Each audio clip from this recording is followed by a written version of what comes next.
এটাকে বলে উৎপাত। হ্যালো এভরিওয়ান, তো তোমরা অনেকেই আমাকে বলেছিলে আগের ভিডিওটা আপলোড করার পর যে আমি যেন ওকে আবার যখন নতুন নতুন সাজাই সেই ভিডিওটা করি। তো তাদের জন্য, যারা আমাকে রিকোয়েস্ট করেছিল তাদের জন্য এই ভিডিওটা। তো চলো আজকে কি সাজাই তোমরা নিশ্চয়ই বুঝতে পেরেছো। কিন্তু একটা বাচ্চাকে সাজাতে গেলে যে এনার্জি লাগে না, সেই এনার্জি বোধহয় শুধু মাদের কাছেই থাকে, দিদিমাদের কাছেই থাকে, ঠাকুমাদের কাছে থাকে, আর কারোর কাছে থাকে না। মেনলি এই হচ্ছে ব্যাপার। তো একটা সাজাতে গিয়ে কি কি যে ফেস করতে হয়, ওরে ভাই রে ভাই, সে তো দেখতেই পাচ্ছ তোমরা। এটা দাও ওটা দাও, কখন তো এটা নেবে না, কখন ওটা নেবে না, কখন তার যে মুড ভালো থাকবে, এটা হচ্ছে মেন চাপ, যে কখন তার মুড ভালো থাকবে। তো মা ছাড়া এগুলো তো সম্ভবই না। আমি জাস্ট যেটুকু করার ওইটুকু করে দিচ্ছি। মেন পার্ট মা আসলেই হবে আর কি, কারণ ঘাগরা টাগরা আমি তো পড়াতেই পারবো না একা একা, আর ও যা পাগলামি শুরু করে দেয় আমার পক্ষে সম্ভবই না। তো কার কার ওর এরকম এরকম লুক মানে ক্রিয়েট করা দেখানোর ভিডিওটা তোমরা পছন্দ করছো, আমাকে অবশ্যই কমেন্ট সেকশানে জানিও, আর অবশ্যই শেয়ার করো। হ্যাঁ, আর কেমন লাগছে অবশ্যই তো বলবেই। তোমরা তো ওর সবাই এত এত ভালোবাসা দাও, না বলে তো তোমরা থাকতেই পারবে না। তো যাই হোক, আর এই যে যা পাচ্ছে নিয়ে গালে দিয়ে দিচ্ছে, যা পাচ্ছে নিয়ে গালে দেয়, এটা নতুন না, সবটাই মানে প্রথম থেকেই দেখছি, যা পাচ্ছে নিয়ে গালে দিয়ে দিচ্ছে। তার জন্য একবার পেট খারাপও হয়ে গেছে, মানে কি না হয়েছে ওর সাথে। তো যাই হোক, এই যে এই ড্রেসটা মা এনেছিল দোলের সময়। তো দোলের সময় তো ওকে জাস্ট একটা ছবি তোলানোর জন্যই পরিয়েছিলাম, আর ওর দোলে এনজয় করতে আমি তো পারিনি ওর জন্য, কারণ ওর প্রচণ্ড শরীর খারাপ ছিল। যারা যারা আমার ইউটিউব ব্লগ দেখো তারা তো জানোই যে ওর কী হয়েছিল ওই টাইমটায়।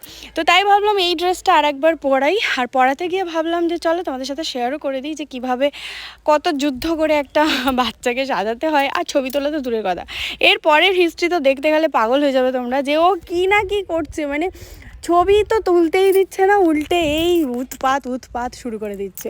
আর এই চুটকি মাদাটা, ওরে সর্বনাশ, সে তো সাংঘাতিক ব্যাপার। তো মা ভোলাতে চেষ্টা করছে এটা ওটা করে, আর আমি ওর চুটকিটা বেঁধে দিচ্ছি। আজকে একটা নীল রঙের জাস্ট গার্ডার দেবো, কোনো ক্লিপ ফ্লিপ কিচ্ছু দেবো না, আর একটা ছোট্ট টিপ পরাবো, আর কিছু দেবো না। গার্ডারটা এই কারণে দেবো যেহেতু ওর কালারের সাথে বেশ একটু ম্যাচিং হয়েছে, তাই গার্ডারটা দেবো, কারণ সবসময় তো ক্লিপ এটা ওটা সেটা দিই।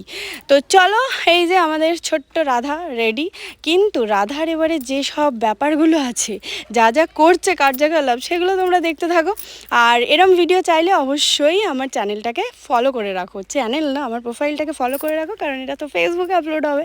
আর নেক্সট ওকে কী সাজাবো তোমরা একটুখানি আইডিয়া দাও, তাহলে সেই হিসাবে সাজানোর একটুখানি চেষ্টা করব যে নেক্সট ওকে কী সাজানো যায়। তবে হ্যাঁ, একটু সহজ সহজ দিও। হ্যাঁ, ওকে সাজাতে গেলে না ভীষণ চাপ হয়ে যায়, এই আর কি।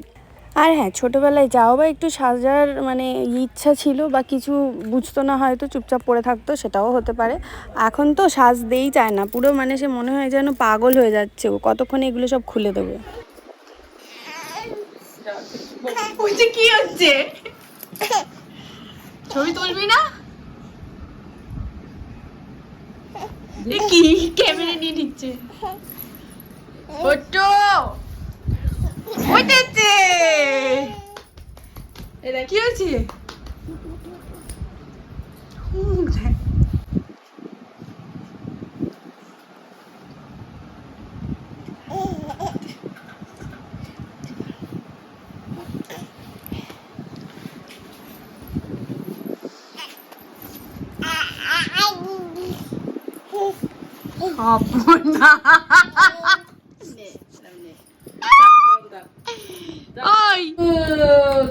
আমার মানি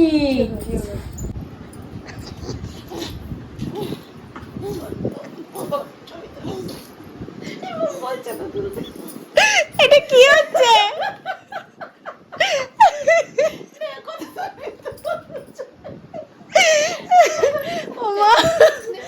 আরে এদিকে, আমরা এদিকে,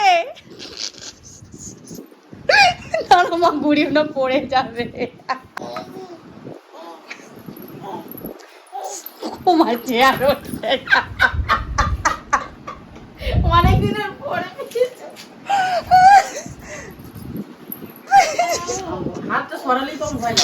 চেয়ার নাড়িয়ে দিচ্ছে তো।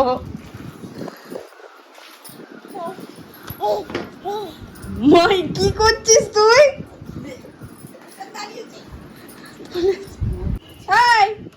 নেমে আয়, নেমে আয়। তুই দাঁড়াচ্ছিস কেন চেয়ারের ওপর? ওই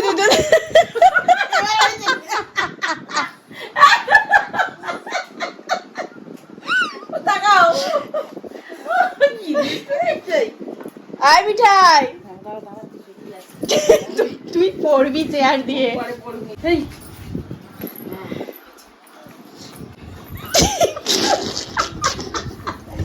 এটাকে বলে উৎপাত। এই আর ফটো তুলতে হবে না, নেমে এসো, অনেক হয়েছে।